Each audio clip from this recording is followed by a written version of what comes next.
Hey everybody, welcome to our third session of our Baali Chronicle V5 game. We're catching up with our Nest of Baali here. Where we left off last session, a lot of things had gotten done in terms of them reaching out to contacts and making some deals to get some things done for them. Like, for example, Sullivan has managed to locate somebody who can translate the Akkadian script that's around their Well of Sacrifice, and that meeting is going to come up in a couple days. Then we had Preston go out to the Succubus Club where he ran into one of the Toreador, the same one that let Lemont know that there are going to be some Lasombra in the city and they probably shouldn't deal with them. They had a discussion, and then Sierra, apparently a Lasombra, showed up at the club and everything just went quiet. Out of caution, the Toreador and Preston decided to exit stage left, and at that point we kind of wrapped for the evening. Where we're going to pick up with you guys, a new night has come to pass. It's still early February, so the air outside in Chicago is still very, very cold.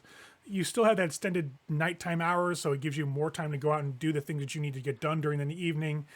When you wake up, as you kind of come out of your death sleep, essentially, this semi-torpid state that your bodies fall into when your mind essentially vacates it for the day, your senses start to come into focus as per usual. It's that weird, almost coming out of a trance sensation.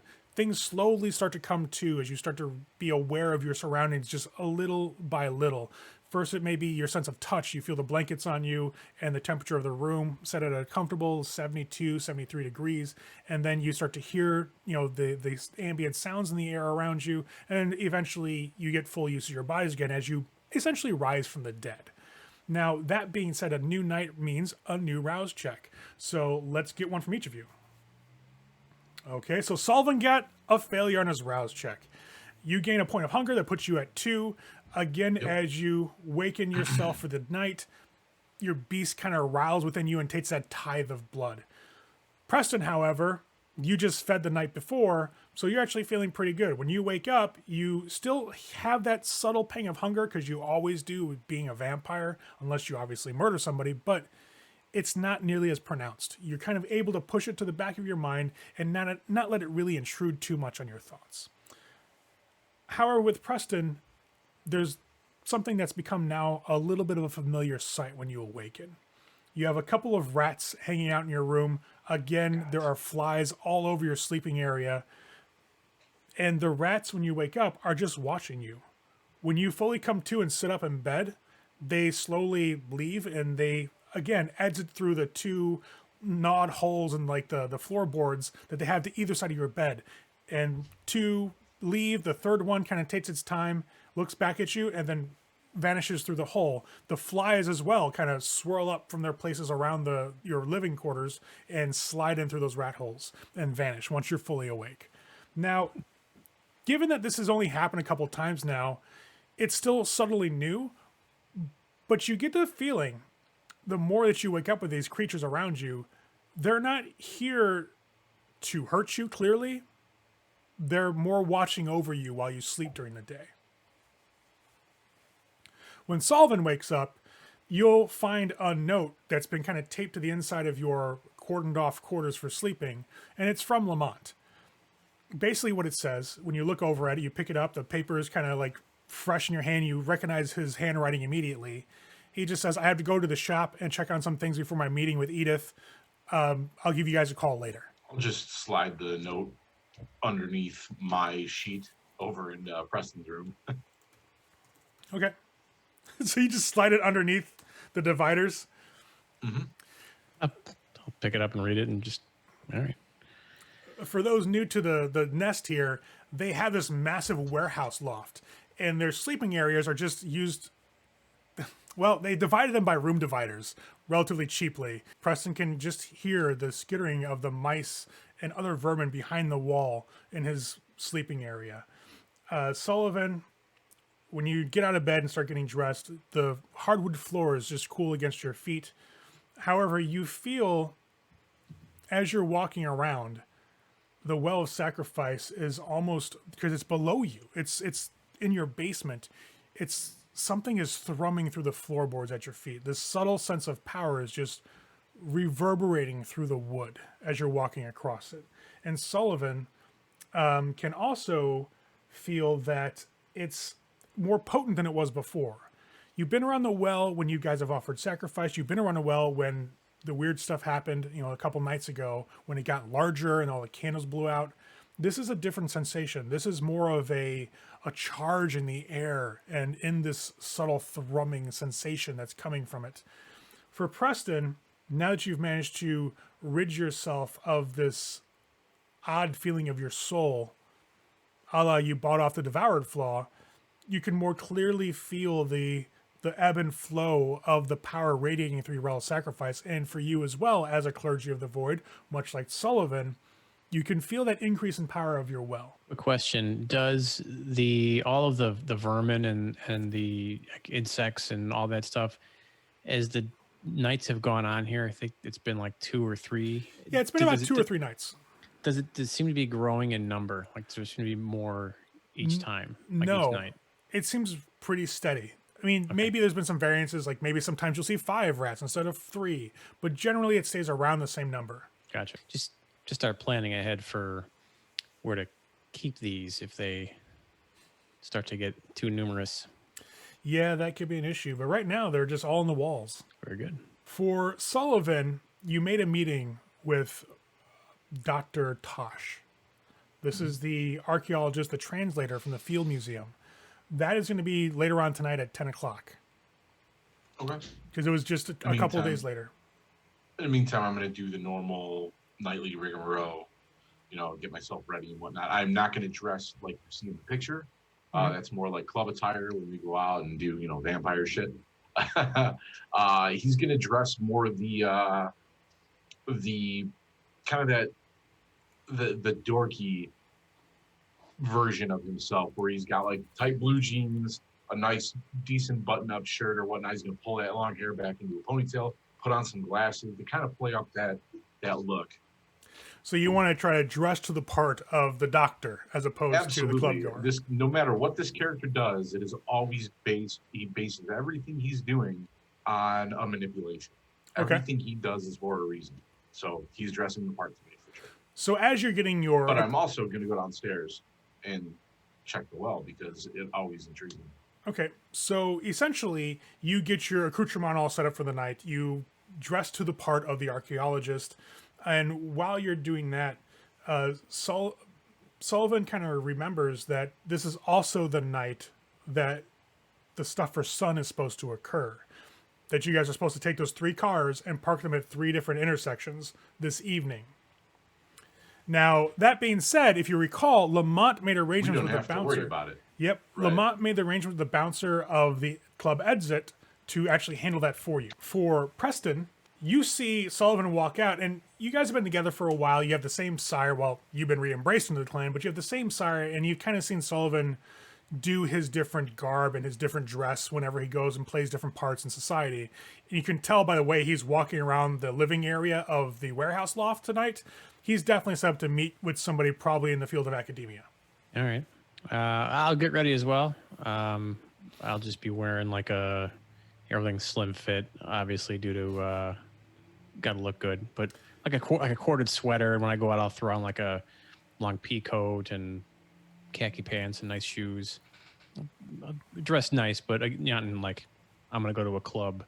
Okay. Attire, because I'm not planning on really doing that today. Not but tonight. I'll go down and check out the well. Yeah, just to keep monitor what's going on. So you'll see Sullivan head down the stairs just before you get ready to. Like you're sliding your shoes on, and you see him kind of walk past you guys and walk past your bedroom, head downstairs into this secret portion of the basement. You walk down after him, and as you guys are walking down, for Sullivan, this is new. For Preston, well, this is actually kind of new, but you're getting more used to it. There are rats all over the stairs. As you're descending these carved stone stairs into the secret part of your basement that contains your well of sacrifice, that hidden sacrificial room, there are rats everywhere. You hear them squeaking, you hear them moving around and their little claws and feet skittering across the stonework down here. Now, remember there is no electric light down here, so the only light that comes with you is what you bring with you. Mind you, opening the door, you cast light in from the upstairs, so it kind of illuminates the stairwell going down, and you can see there's probably at least 24 rats on the stairs. So then I'm going to do two things, just as kind of a future prep. I will always have a like a covered candle lantern that I'll bring down with me. Natural light is always better, in my opinion, than bringing like a flashlight or something. Yeah. And I'll always keep it up by the stairs for when we come down. Okay. So you light that, and as you descend the stairs, like kind of nudging these rats out of the way as you go, they're compliant. As you go down to go and nudge one away, it actually moves for you. So they're not obstructing the stairs for you. As you walk, they actually move out of your way. You make it down to the bottom of the landing and head into the sacrificial room, essentially, where you have the well of sacrifice. There's hundreds of old candles, melted, partially used. You got wax that has kind of flown onto the floor, and you can see in the light of your lantern as you're walking forth with it, the Akkadian script that has been painstakingly by you guys, well, originally anyways, carved into the floor here. What's interesting is that there are no rats in this chamber. They ignore it entirely. They act like it doesn't exist. They're all just in the main basement itself. The first thing I'll do is I'll go back over and see if there's anything else, because I remember when the well basically swole bigger, more different runes started popping up that we hadn't carved, but still had followed in suit with what we did carve. Yes. I'm gonna check and see if that's still the same or if it had grown anymore. Also, I'm gonna look in and try and see if there's still that undulating unnaturalness down there as opposed to just a deep, dank, dark holes. So when you walk over the runes, and Preston can clearly see, as you're moving, and remember, you guys your senses are a bit sharper than a normal human, so you can make out these like varying shades of gray and black in the darkness normally.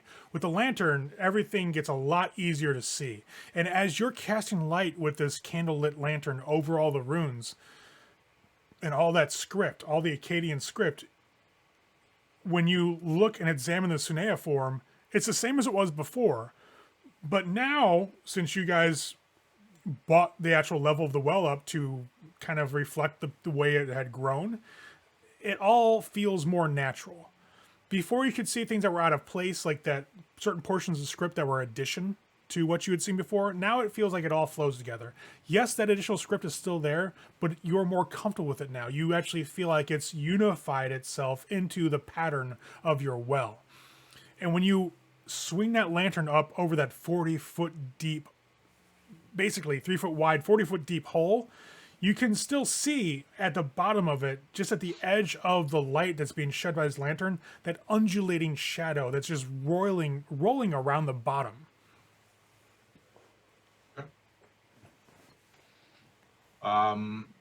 I will definitely walk over to where I keep my notepad, where I keep like all my notes and stuff, and I'll update it, like just kind of updating it that it looks more natural now. It doesn't look so man-made, I guess would be the it was more the fact that when you guys came down here before, after it originally had swollen, essentially, as space had been altered around it, it felt weird. You weren't attuned to it. The power had increased, but it was beyond your comfortability level. Now that you've actually bought it up, you are now attuned. All of you, the whole nest is attuned to the new power infusing the well. So it just feels more comfortable to you. When you walk down here, it doesn't feel odd. Like, it doesn't feel unusual anymore. Now it's a well that you have attuned to, and its power just seems to be naturally laid into the stonework before you. Yeah, that'll all get noted. I'll let Preston do whatever he's going to do, because I know he came down as well. So. Just coming down to watch and see what was the main thing was to look in the well and see if there's any change in that shadowy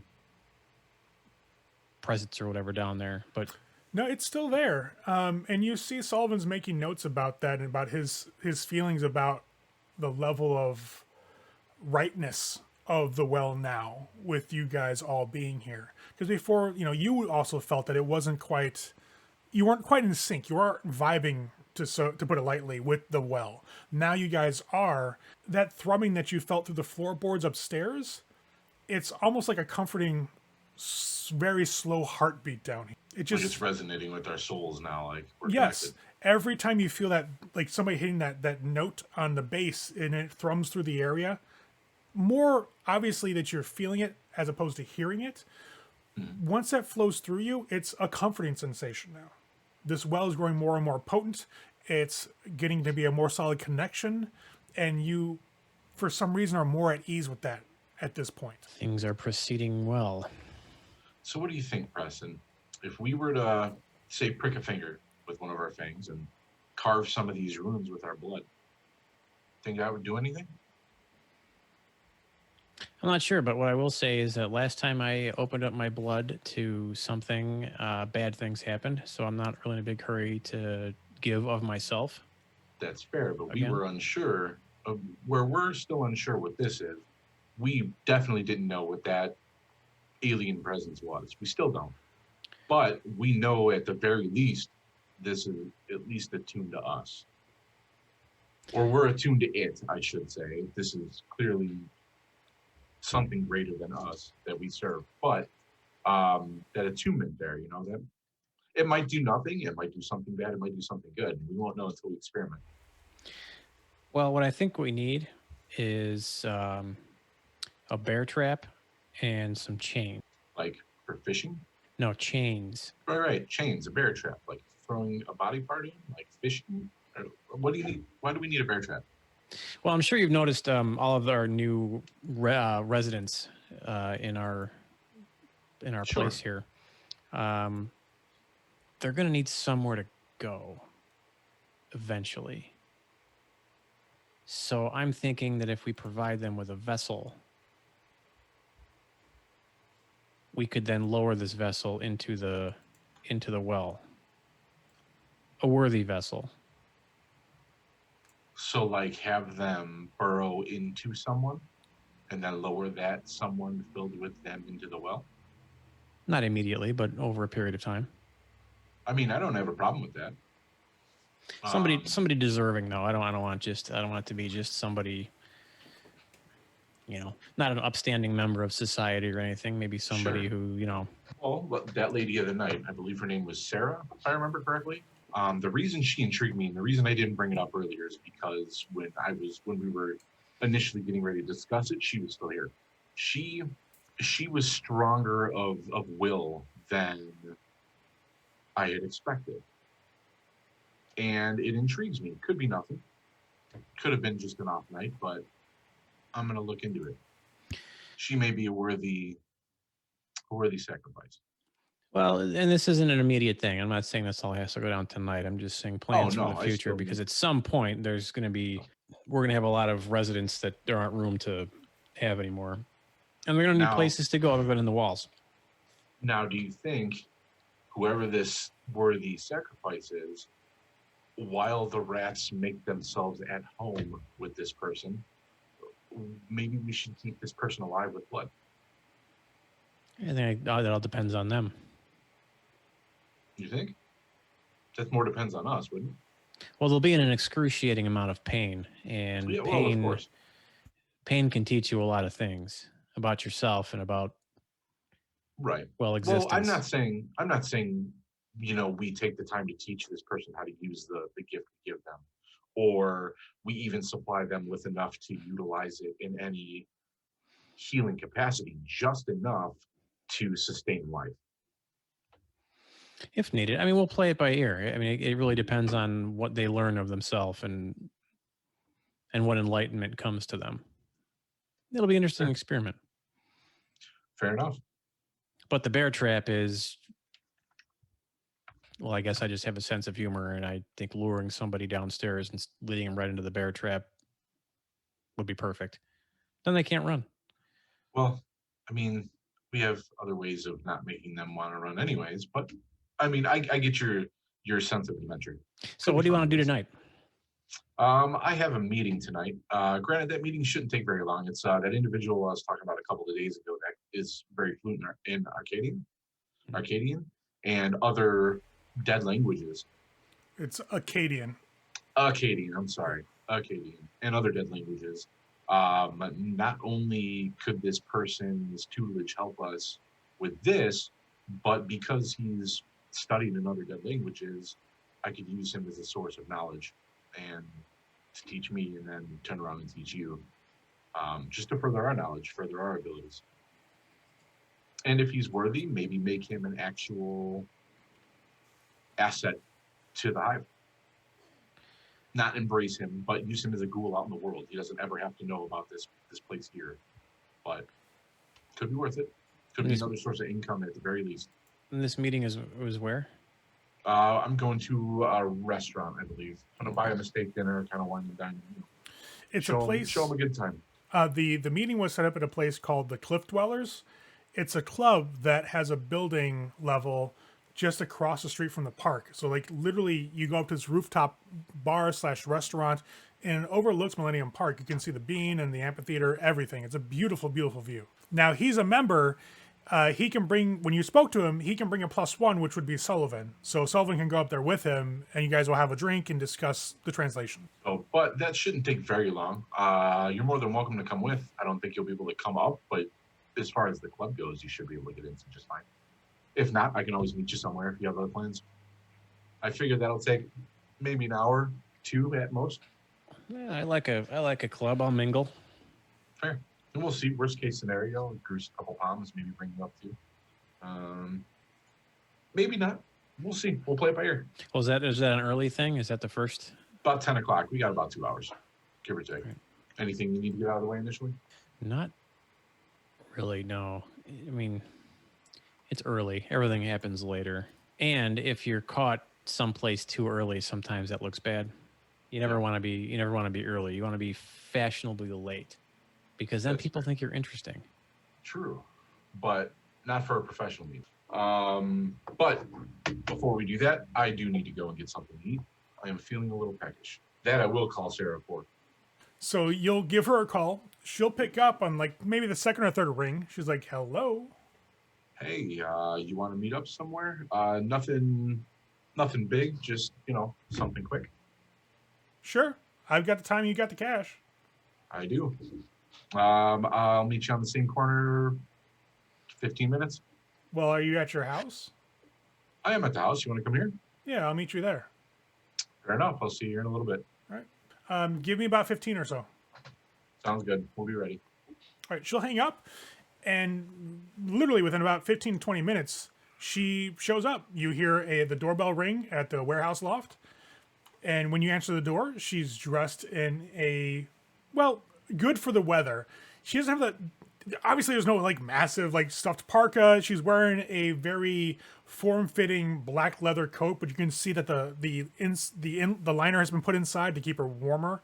And again, like when you met her last time, she's not a very typical like streetwalker call girl look when you see her. She's wearing a relatively nice pair of slacks and a nice blouse, of course cut to show off her figure. And when you let her in, she just gives you a smile.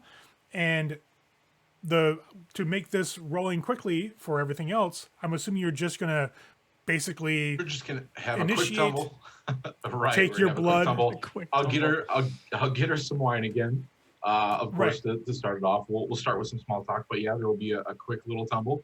I will be enacting the kiss, my lingering kiss, to further enhance our connection and possibly create a horrifying stalker later in the story. But yes, I'm going to further a connection with her. All right, so you'll just enough to get her woozy, get that slake that one thirst. I'm not looking to cap off and kill her or nothing. Yeah, so you'll slake your one hunger, and it's obvious over the course of your congress that she's very good at what she does, and it's deliberate. What's interesting for you as a predator is that she goes about her work with this weird detachment, the same way you go about your work, with that, like, you pull back from the event to view it objectively, to process what's going on a different level. You're not in the moment. You're a step back, walking through every step before you do it. It's calculating. And she approaches her work the same way that you approach your rituals. Which furthers my interest in her, because that is definitely a step of precaution. In that she's more methodic than a normal everyday person that I would come across, which is why I'm interested. which is also, again, why I'm doing a lingering kiss on top of everything else. She certainly is. And again, once you guys are through and she's getting dressed, your business, your transaction has been concluded and you're out $200, but you've got that hunger slaked without having to go to the club and spend the time to hunt. Food came to you. It was a wonderful night of takeout. The whole thing takes about a scene, from start to finish. So you've only got like an hour or so to get downtown and get to the Cliff Dwellers.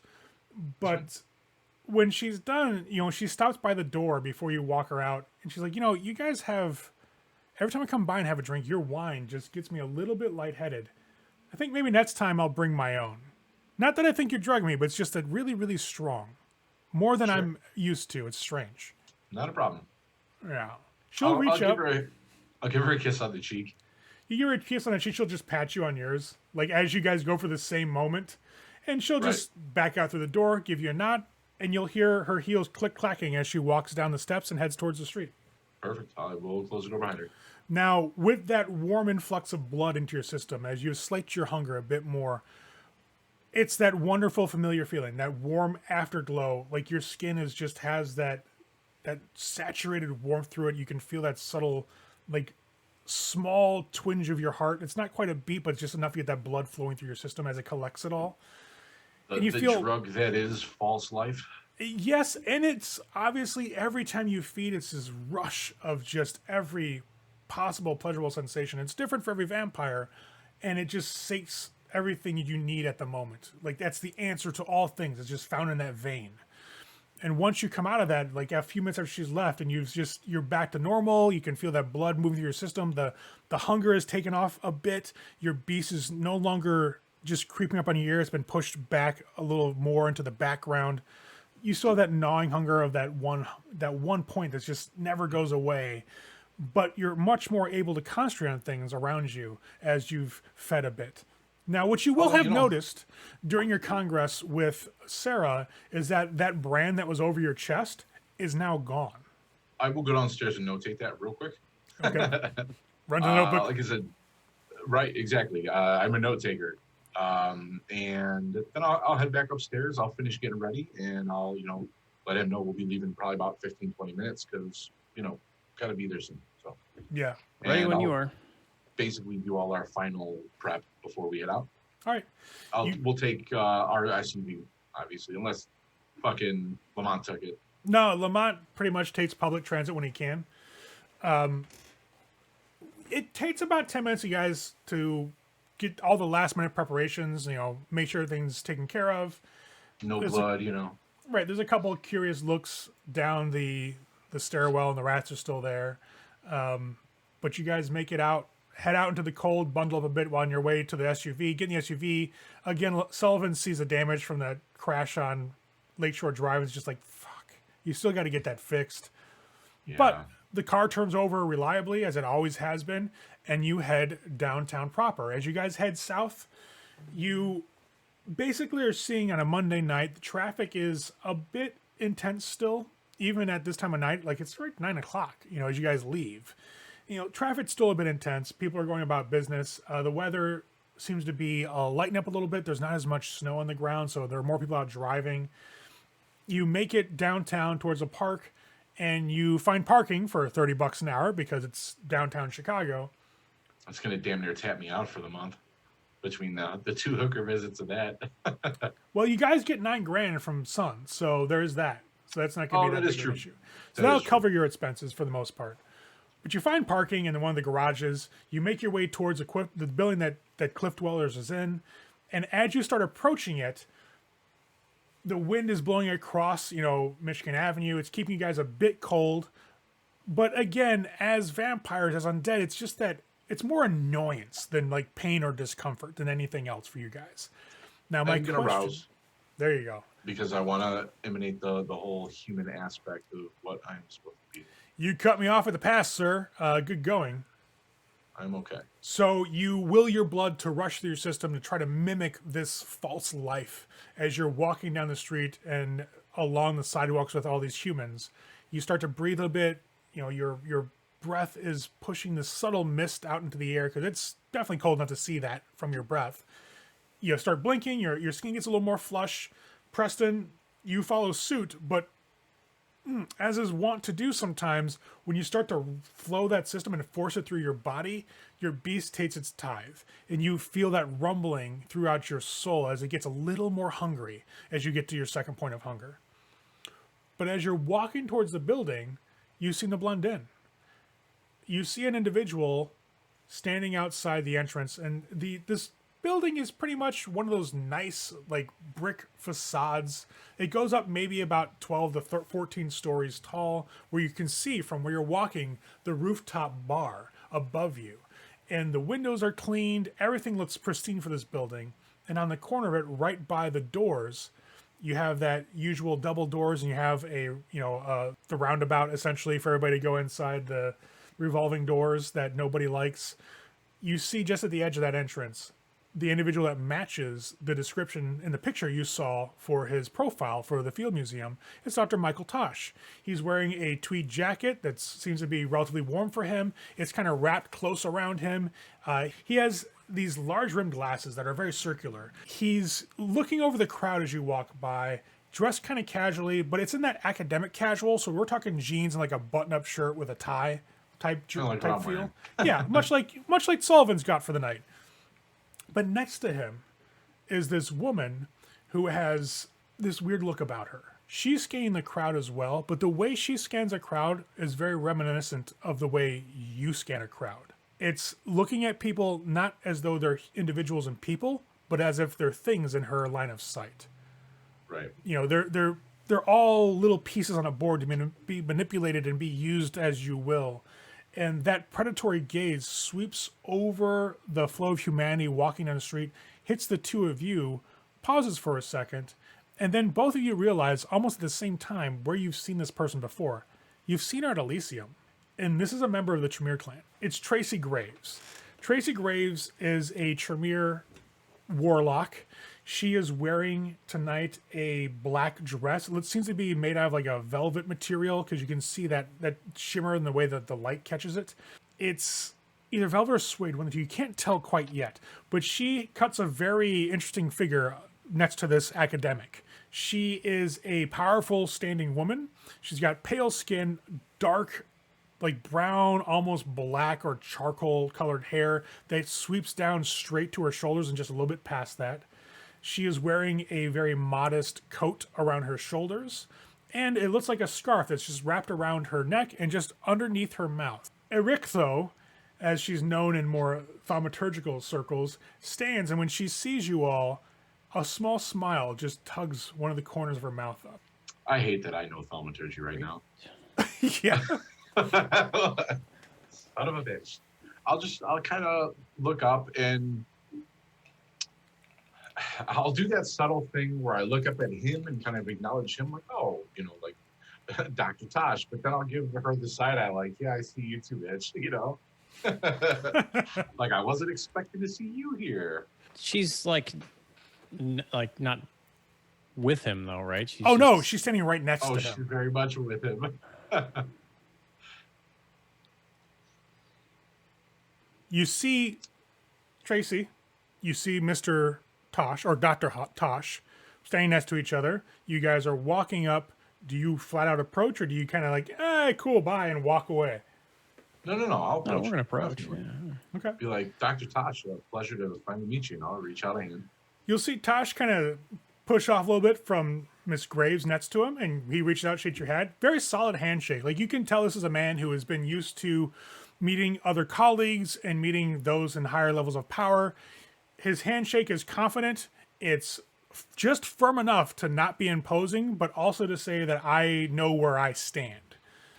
Mine is just at the opposite end. It's just solid enough to not be dainty.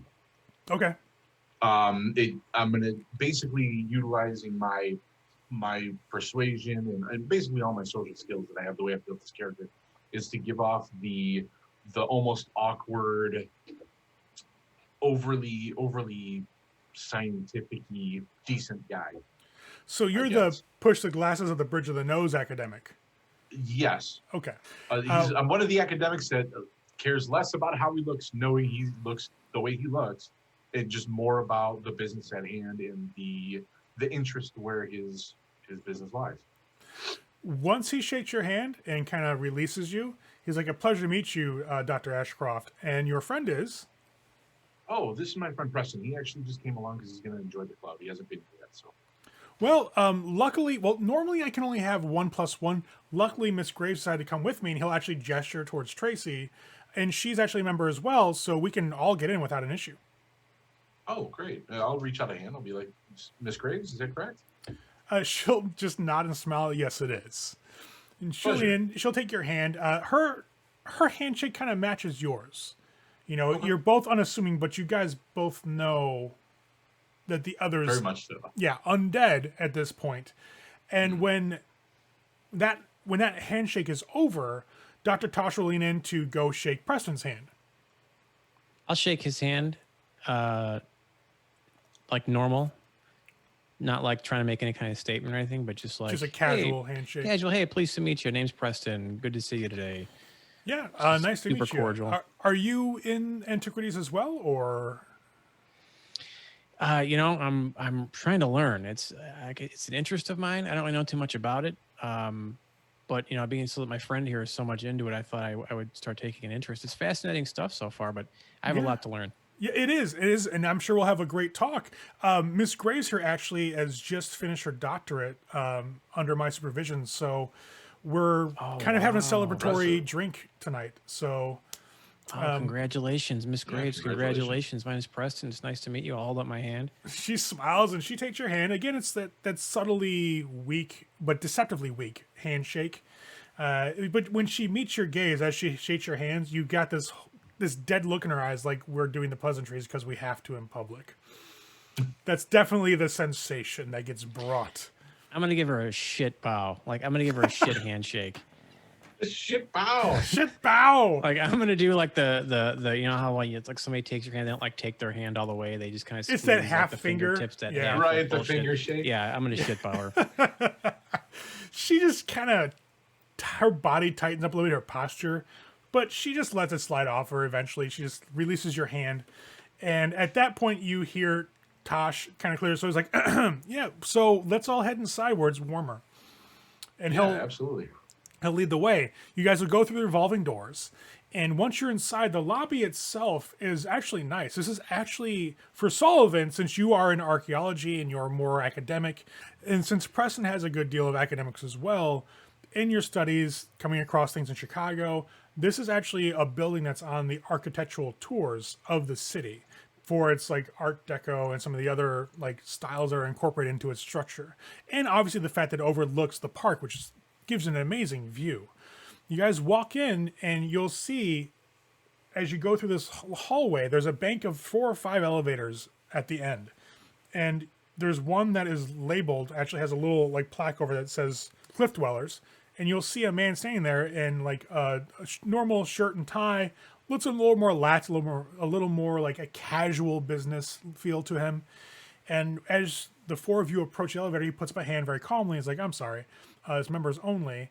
And you see Tosh look at him and just kind of tilt his head like, "I am a member, and this is my guest." And he gestures to Sullivan. And Tracy pulls out this little card and goes, "I'm a member as well, and this is my guest." And she gestures towards Preston. The security guy just kind of smiles like, I'm so sorry, Miss Dr. Tosh and Miss Graves wasn't my," and you hear Graves go, "Dr. Graves? Sorry, Dr. Graves, please allow me." And he'll hit the call button in the elevator. So you guys hear the elevator ding and it echoes out throughout the lobby area. The doors open to this very nice, like fake wood paneling elevator, and you all step in. You guys take this to the top floor, and when it opens up, you have this large area that's open up before you, like maybe I'd say 80 feet wide in front of you that goes about 60 feet deep. And to the left side of you, you can see a bar stretch along like a good 20 or 30 feet. There's a bartender working it. In front of you in this open area, there's a couple of tables set up for various people having dinner. It looks like this space is kind of utilized in different ways because the tables don't look permanent. Like, when you go into a restaurant, you're like, all right, this is where the main dining area is. The way it's set up kind of has a feeling of this is just the way it always is, and it rarely is it moved. When you walk into this space, it seems like these tables are moved in as necessary. not really a permanent thing. As you make your way to the bar, you can see just to the left of the bar, at the very end of this building, there's a small area outside for people to have their drinks outside. Currently, given the temperatures, it's pretty much abandoned. Most people are sitting inside at tables and high tops around the bar area. Now, all in all, there's probably around 10 groups of 4 or 5 people in here. So it's pretty busy. And Tosh starts to lead you towards the bar itself. As you start stepping up towards it, you see that Tracy kind of pats him on the shoulder and she gestures towards some tables further in the back of the area where there's nobody really sitting around them. He nods and heads you guys that way. So you pass through like maybe 2 or 3 tables of people just having discussions. They're talking about different types of art displays going on right now at the Institute across the street. Some of them are talking about academic matters. For Sullivan, for your mask and profession, this place, these people are your crowd. As you guys get settled into this high top, it's just large enough for maybe 4 or 5 people. You got the high raised seats that you guys settle into.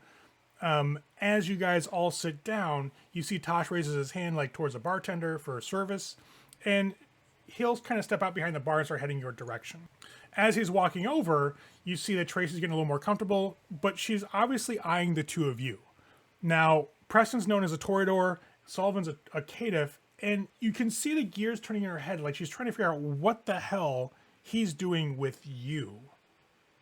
And how, if you're somebody this high up, like knowing enough about academia, you got embraced a caitiff. That's fair. So I'm spending the entire time while they're like talking, like I'm trying to throw Tracy like off her game of trying to like socially read the situation. So I'm gonna like Toreador, talk her up, gossip, bullshit, and just totally just try and keep her engaged in a nonsense conversation with me so that she can't read too much into anything, or at least not right now think she's putting any pieces together or anything. So as you step up to the social combat plate, we will have you roll your manipulation plus your either subterfuge or persuasion, player's choice. Believe it or not, I think this meeting that's happening right now, him and her are more important than me and this guy. For me and this guy, I'm starting out.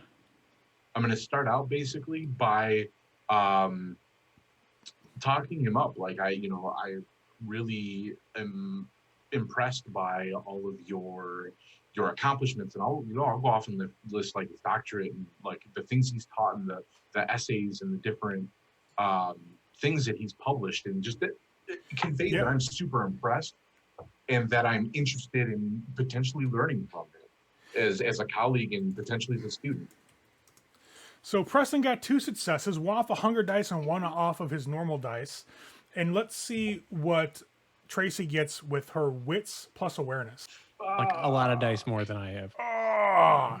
So you start, as Sullivan's kind of lavishing praise on Dr. Tosh about the things that he's read in his curriculum vitae, his CV on the Field Museum's website, and they start having this like highbrow academic talk, which obviously with Preston's level of academics, it doesn't escape you what they're talking about. It's just not your field of specialty, whereas Sullivan's it is. Like they're talking ancient cultures and where he's done his research.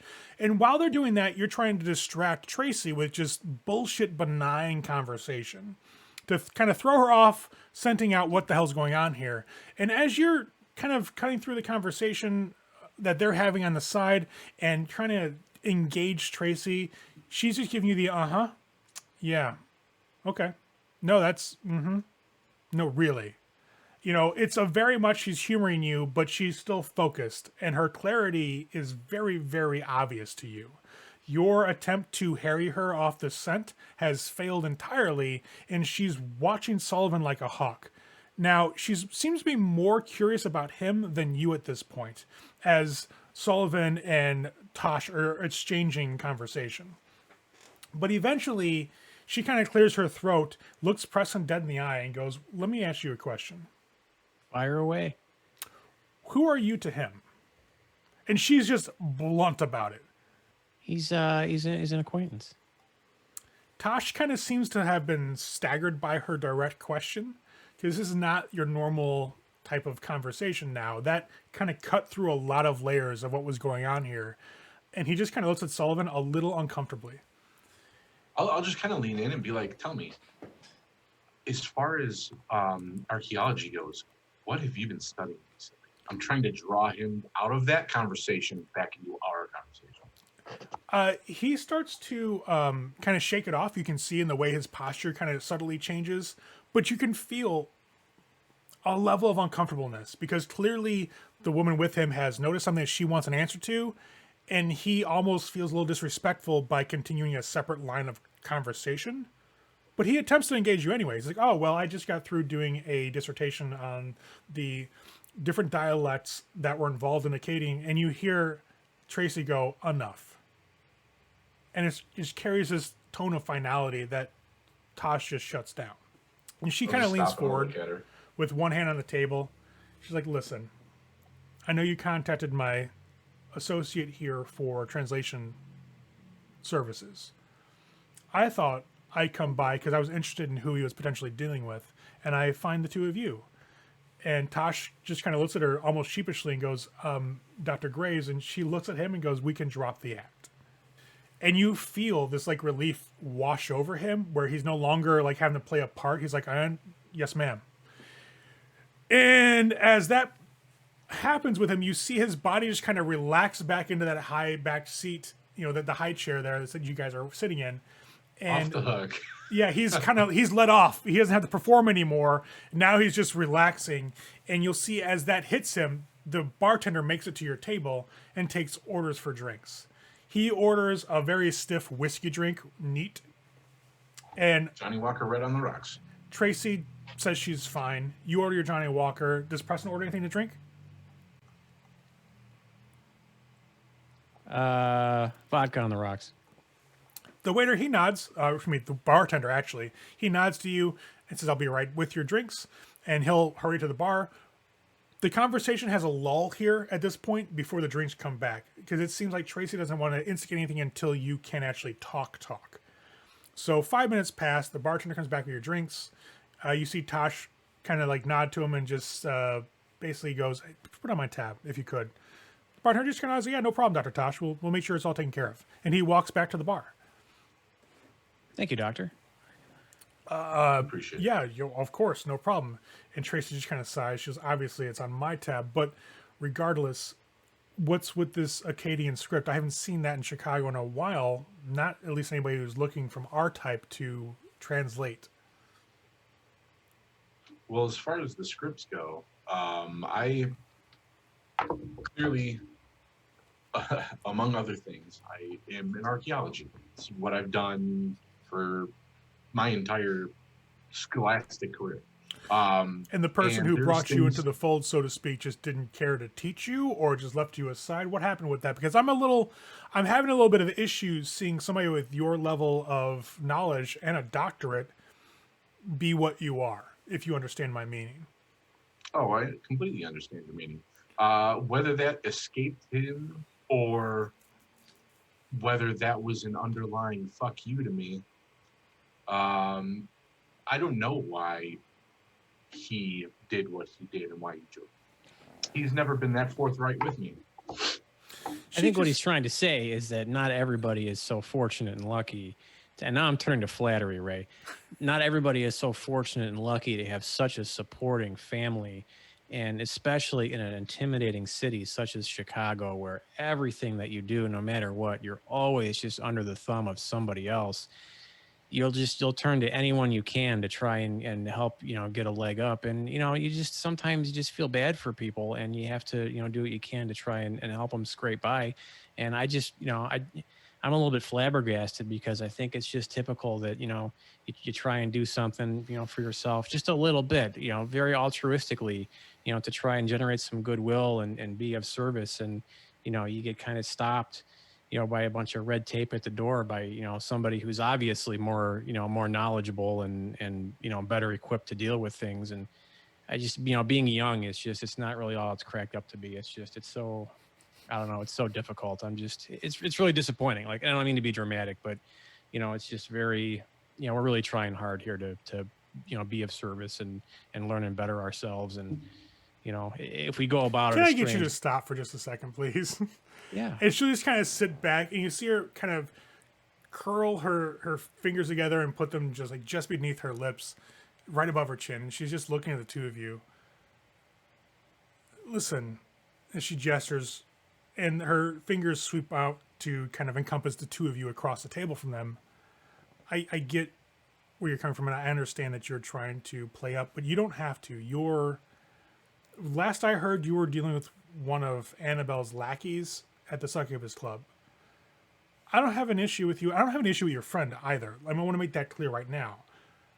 I'm more surprised that Asire didn't stay around to teach him what he is, given his obvious skill set.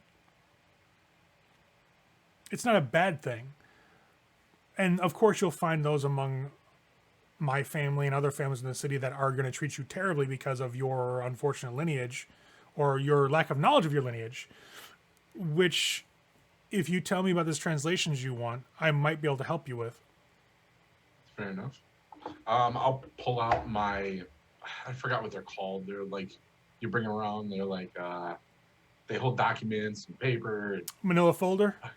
No, it's not a manila folder. It's like a leather-bound book thingy that holds it. Your little portfolio or situation. Portfolio. Yeah. There you go. That's the word I was looking Right. for that I couldn't think of. Trapper I'll pull it out and I'll pull out the Trapper Keeper. It's gonna have Spider-Man on it and the Hulk right down in the corner. Like, God, that would be so awesome. I wish. Oh, why would you do that to Tremere?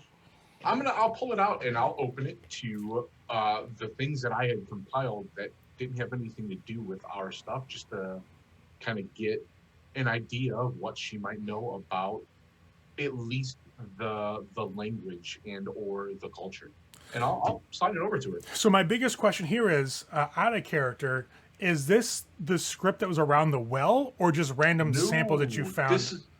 This is the different samples and the lesser known stuff that I would have access to that normal people wouldn't have, that have been discovered around the world. Okay. Because I'm trying to, before I get anything to the well, to anybody, I need to figure out, one, if they're worth it, two, if they're knowledgeable on it, and three, if they're tied to a fucking vampire, which clearly this guy is. So, but no, this is the test portfolio, is what this is. All right, so you slide it across. She looks at it, and then she looks at Dr. Tosh. She clearly defers to him on this. And you see him kind of taking his hands, and he starts kind of leafing through the pages inside the portfolio you hand to him. And he's like, oh, these are recent. I recognize this script. I know the subdialect as well. Is this what you want translated? It definitely would help. And honestly, like I had stated earlier, I am very, if it is, if she doesn't mind, of course, and if not, you can always pass me off to someone else that may be able to help me as well. I would like to learn, because it's very much in the field of what I do, and I haven't had the chance to learn yet. Tosh nods, and you see that as an academic, part of your doctorate is teaching other students, like undergrads and even other grad students. You see that light in his eyes that you've seen before when you're hitting a person who wants to share their knowledge. And as you discuss, like, can you teach me? It lights up in his eyes. That like drives, like, oh, you kind of feel it. Like he wants to say, I would love to teach you, but he stops and looks over at Tracy. And that's what I'm doing. Even though, he had his eyes lit up and whatnot, after I asked the question, I immediately look at her for two reasons. One, I know to defer to her because he is hers, obviously. Two, I'm playing up the fact that I'm a caitiff and I know I am below her station. I'm not asking his permission. I'm asking hers. Fair enough. She looks over at him, and you can see this unspoken tension kind of fill the air between them very subtly. Whereas he clearly wants to teach somebody and share his knowledge, she's a lot more restrained. She's a lot more conservative with how knowledge gets dispersed. Sure. And as you look at her, he kind of closes into himself, if that makes sense. Not like, it's like he's shutting off his expectations and just kind of puts both hands around the glass of his drink and just kind of looks down at the dark fluid in his glass as she seems to mull it over. And finally I'll just sit back. I'll basically sink back into my seat, as if almost doing the same thing he's doing, trying to mirror that. I'm a caitiff. I can't have high expectations. I'm playing into that 100%. When she speaks, she leans in a little bit on the table. She has one hand around, very lazily, around the glass of her water that had got delivered to her, even though she didn't want anything. One arm's on the table, her elbow's just off the edge, and she leans more towards Preston as she speaks. I can arrange him to teach, but that would require some currency of our kind. Unfortunately, and she casually gestures towards Sullivan, his value is not very high in the eyes of the court. You may have a bit more backing to you because you have, well, Annabelle, to be honest. Say for a minor. Out of game, Ray, real quick. This thing that we're doing for Sun, once that's over, You guys have a trivial. done, we'll get a trivial. Yeah. Okay. All three of you have a trivial from Sun, and then $3,000 apiece.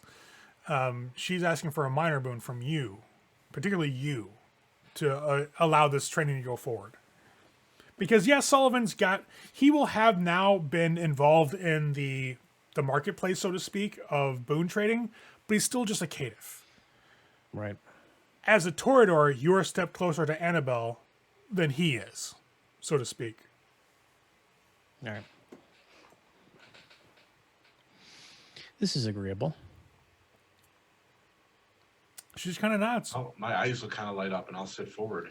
You'll feel that like excitement from Tosh. Like, is she about to say yes? And she just nods. She's like, "Good, I'll allow it." And he'll just you'll see that life come back to his body as he like reasserts himself. Like he's now alive again. He's like, "Excellent. We can start whenever you're ready. We can go over syntax, basic structure, the way the consonants and the vowels go together." There's a little bit of a weird thing, and he just starts going off in this weird linguistic jargon that is not really Sullivan's specialty, but you can kind of get where he's coming from given your exposure to languages as an archaeologist. But it's just a lot of technobabble that you're like, I don't know what you're saying, but you're clearly into this. Hell yeah. I'll also just trying to bring it back into a little bit more of my area. I'll also like continue into that academic talk about learning potentially, Sumerian, there's a lot of dead languages that would help with everything we do, including just in my archaeology ability, that I think I could try and milk this for. Just to kind of get his general ideals and his knowledge, so I know what I can potentially petition him for. And I'll re-engage Dr. Tosh in nerd speak. And you guys will talk for probably like an hour. While they're discussing stuff, you see Tracy's eyes almost glaze over a little bit because she's getting a little tired of this topic at this point, and there's clearly other things she'd rather be doing. But she looks at Preston and just kind of sighs. So, did you see the individual that showed up at the club the other night that had everybody up in arms? Yeah. What was your impression? I got out of there pretty quick because I've been told to kind of stay away. I think mostly because, there's a lot going on with that, and I don't want to say anything wrong that might kind of, I don't know, mess things up, I guess. So I kind of try to stay to lay low and kind of keep my ears to the ground and stuff. How does your family kind of feel about them? Do you know? As far as I know, it's a wait and see. Don't get too involved. Don't try and cut any deals or anything like that. But as far as I know, we're just a wait and see how things shake out. Kind of trust the process, I guess, is the best way to put it. You'll see kind of like a brief look of disdain on her face, not towards you, but towards that saying, essentially.